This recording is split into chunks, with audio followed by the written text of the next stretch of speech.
झालं, त्यांनी किती प्रयत्न केले आज या स्थानावर पोहोचण्यासाठी, ते मी तुम्हाला थोडक्यात सांगते. खरं तर काय माहितीये का, सुनकर कर दे अनसुना, ऐसी इनकी आवाज नहीं. सुनकर कर दे अनसुना, ऐसी इनकी आवाज नहीं. मिलकर भूल जाए कोई, ऐसे इनके अल्फाज नहीं. किसी महफिल में छुप जाए, ऐसे इनके अंदाज नहीं. किसी महफिल में छुप जाए, ऐसे इनके अंदाज नहीं. सूरज से दमकते हैं ये, सूरज से दमकते हैं ये, किसी परिचय के मोहताज नहीं. पण तरीही थोडक्यात तुमचा जास्त वेळ न घेता त्यांची माहिती सांगते. कारण काय आहे ना, हा जो सोहळा आहे, बरं तुम्हाला असं वाटत असेल मी प्रोग्राम वगैरे किंवा कार्यक्रम वगैरे हा शब्द वापरत नाहीये, कारण हा कार्यक्रम नाहीच आहे, मुळात हा सोहळाच आहे. आपल्या आयुष्यातलं हे किती मोठं पर्व आहे. मी साधारण एक गंमत म्हणून कॅल्क्युलेशन केलं बरं का पाटील साहेब, की तुम्ही नोकरीमध्ये किती तास घालवले असतील तुमच्या आयुष्याचे. तुम्ही करा गंमत म्हणून की आपण किती तास घालवतो, तर 1.5 लाखापेक्षा जास्त तास त्यांनी काम केलेलं आहे आपल्या BMC साठी, शासनासाठी. आणि मग इतकं जर काम कोणी करतो तर त्याचा निरोप हा कार्यक्रम कसा असू शकतो ना, हा सोहळाच असला पाहिजे. म्हणून हा सेवानिवृत्ती सोहळा. तर पाटील साहेब अलिबाग मधल्या चिखली गावातल्या एका शेतकरी कुटुंबातले. आई वडील, 2 भाऊ, 3 बहिणी, असं छानसं कुटुंब. त्यांचं सगळं शिक्षण तसं अलिबागमध्येच झालं. त्यानंतर ते त्यांच्या मोठ्या बहिणीकडे वरळीला आले. अगदी बहिणीची खोली म्हणजे अगदी 10 बाय 10ची, म्हणजे मुंबईतल्या खोल्या आपल्या सगळ्यांनाच माहिती आहे. तर त्या 10 बाय 10च्या खोलीमध्ये बऱ्याच माणसांबरोबर हे सुद्धा राहिले. त्यांच्या बहिणीचे पती श्रीधर पाटील आणि बहीण जयश्री पाटील यांनी अतिशय प्रेमाने अगदी स्वतःच्या मुलासारखा त्यांचा सांभाळ केला. आणि ते अगदी शतशः ऋणी आहेत का आज इथे आलेत का? श्रीधर पाटील आणि जयश्री पाटील इथे आहेत का? आले असतील तर हात वर करा जरा, कळू देत आम्हाला. कुठे आले? मुलं आहेत त्यांची, ओके, खूप छान. म्हणजे त्यांच्या आई वडिलांनी इतकं छान, तुमच्या आई वडिलांनी म्हणजे ते इतके ऋणी आहेत, हा निरोप नक्की त्यांना पोचवा. अगदी मुलासारखं सांभाळलं हे ते मला अगदी मनापासून सांगत होते. नित्यानंद पाटील हे 1989 रोजी महानगरपालिकेच्या सेवेत ITI फिटर या तांत्रिक पदावर भायखळा इथल्या ई वॉर्डमध्ये रुजू झाले.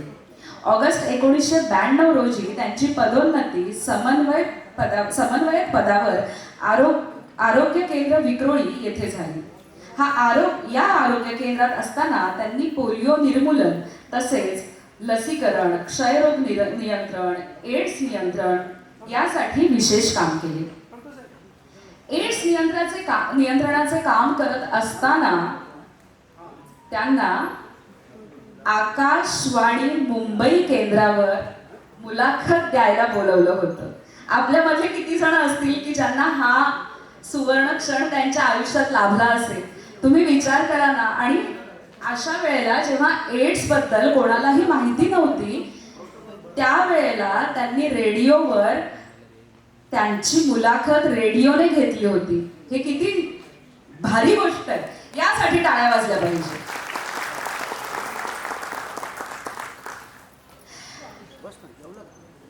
1 जानेवारी 2005 रोजी त्यांची बदली सुभाषनगर हेल्थ सेंटर भांडूप इथे झाली. त्यानंतर 1 मार्च 2006 रोजी त्यांची कनिष्ठ अधीक्षक या पदावर पदोन्नती झाली आणि मग ते N वॉर्ड घाटकोपर येथे रुजू झाले. इथे त्यांनी मॉस्किटो कंट्रोलसाठी काम केलं. फेब्रुवारी 2007 मध्ये त्यांची बदली K वॉर्ड अंधेरी मलेरिया सर्वेक्षण विभागात सर्वेक्षण निरीक्षक म्हणून झाली. त्यांचे कार्य मलेरिया रुग्ण शोधून त्यांना घरीच उपचार देण्याचं होतं, ज्याच्यामुळे मृत्यूदर अगदी आटोक्यात आला होता. जानेवारी 2008 मध्ये त्यांची बदली ए वॉर्ड फोर्ट येथे मलेरिया सर्वेक्षण विभागात झाली. म्हणजे हे तर मला फार कौतुकास्पद वाटलं जेव्हा त्यांनी मला सांगितलं की अरे, म्हणजे मी अगदी अनभिज्ञ होते की बीएमसी एवढ्या बेसिक लेवलला जाऊन पण काम करते आणि त्या कामामध्ये ही अशी माणसं जेव्हा बीएमसी चूज करते तेव्हा त्या कार्याचं चीज होतं. अगदी नीट आहे का. जानेवारी 2008 मध्ये त्यांची बदली ए वॉर्ड फोर्ट येथे मलेरिया सर्वेक्षण विभागात झाली. विशेषतः रस्त्याच्या कडेला, इमारतीच्या पायथ्याशी, ब्रिज खाली असे आश्रयाला जे लोक असतात ना, म्हणजे बेघर, त्या व्यक्तींचं रात्री सर्वेक्षण करायचं. त्यांना मलेरिया झालाय का, म्हणजे त्यांच्या रक्ताचे नमुने घ्यायचे. बरं, त्यातले अर्धे अधिक वेळे हे अर्धे अधिक लोक हे मनोरुग्ण असतात. त्याच्यामुळे अशा लोकांचे रक्ताचे नमुने घ्यायचे, ते लॅबमध्ये टेस्ट करायचे, पुन्हा तो माणूस शोधायचा आणि त्याच्यावर उपचार करायचा. म्हणजे हे किती कठीण काम आहे. तुम्ही विचार करा, एक भिकारी आपल्याला आज दिसतो तो उद्या दिसेलच का त्या ठिकाणी, ही शाश्वती नसते. आणि त्याचा जर तो आजारी आहे तर त्याला बरं करण्याचं काम आपण मनापासून करायचंय. ही किती मोठी गोष्ट आहे पाटील साहेब. खूप छान. म्हणजे बीएमसी साठी आणि पाटील साहेबांसाठी टाळ्या झाल्या पाहिजे. खूप सुंदर. हे काम खरंच अगदी प्रशंसनीय आहे. 15 एप्रिल 2013 रोजी त्यांची बदली एस वॉर्ड भांडूप येथे मलेरिया सर्वेक्षण विभागात झाली. इथे देखील मलेरिया नियंत्रणाचं काम चांगल्या प्रकारे झालं. डिसेंबर 2017 मध्ये त्यांची पदोन्नती स्वच्छता निरीक्षक म्हणून एस वॉर्ड भांडूप इथे झाली. तिथे त्यांनी अनधिकृत खाद्य विक्रेते आणि हॉटेल्सवर कारवाई केली. पण तिथे काही त्यांचं मन जास्त रमलं नाही. मग 2019 मध्ये त्यांनी ईस्टर्न सबअर्ब मॅटर्निटी हॉस्पिटल इथे स्वच्छता निरीक्षक म्हणून बदली करवून घेतली. त्यांच्या अधिपत्याखाली एक नाही, दोन नाही, तब्बल 10 मॅटर्निटी होम होते. तिथे त्यांनी रुग्णालयाच्या स्वच्छतेसाठी, देखभालीसाठी विशेष प्रयत्न केले. विशेषतः कोविडच्या काळात. कोविडचं नाव आत्ता सुद्धा घेतलं तर अंगावर शहारे येतात. कोविडच्या पीक कालावधीत त्यांच्या या कार्यामुळे रुग्णालयातील स्वच्छतेची स्थिती अतिशय सुधारली. 12 एप्रिल 2022 रोजी त्यांची पदोन्नती वरिष्ठ स्वच्छता निरीक्षक म्हणून सायन रुग्णालयातील ORM विभागात झाली. इथे रुग्णालयातली स्वच्छतेसाठी त्यांनी विशेष प्रयत्न केले. त्यांच्या या उत्कृष्ट कार्याबद्दल 24 एप्रिल 2024 रोजी सायन रुग्णालयाच्या वर्धापनाच्या दिवशी त्यांना विशेष पुरस्काराने सन्मानित करण्यात आले.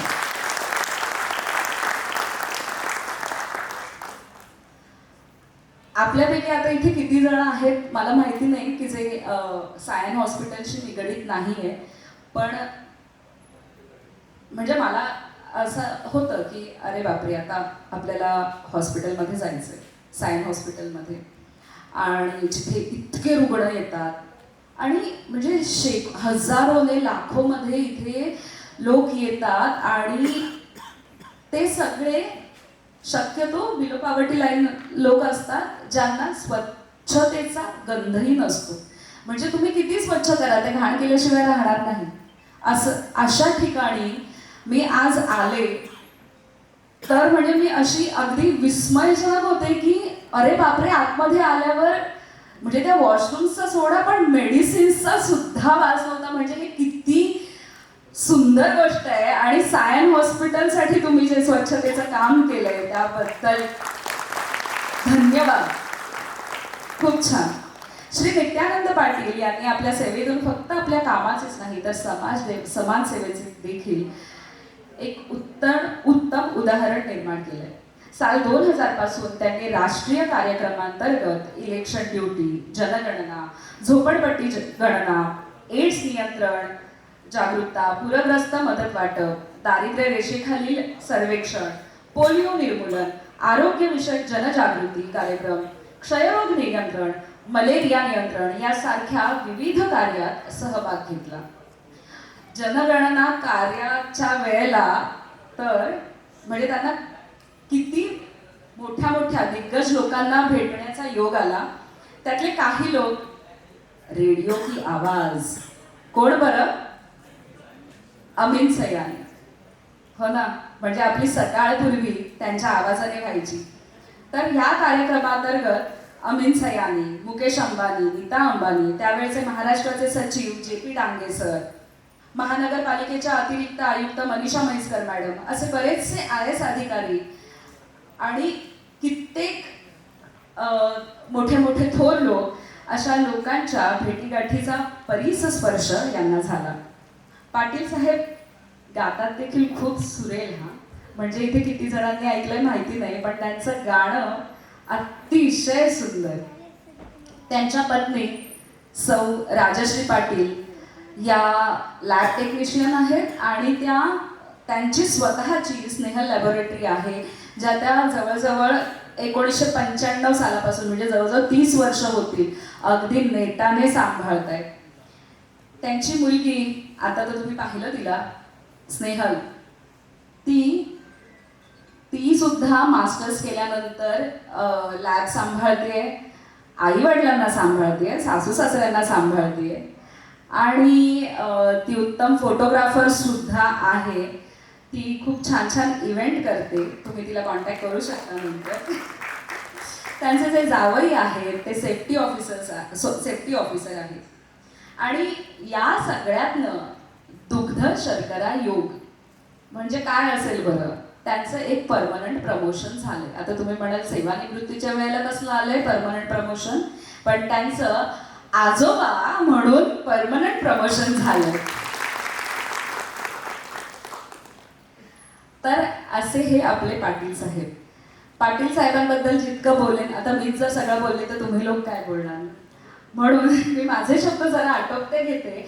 आणि त्यांच्याबद्दल एक छानसा व्हिडिओ आहे, तर मी मिस्टर मयुरेश यांना विनंती करते की त्यांनी तो व्हिडिओ प्ले करावा.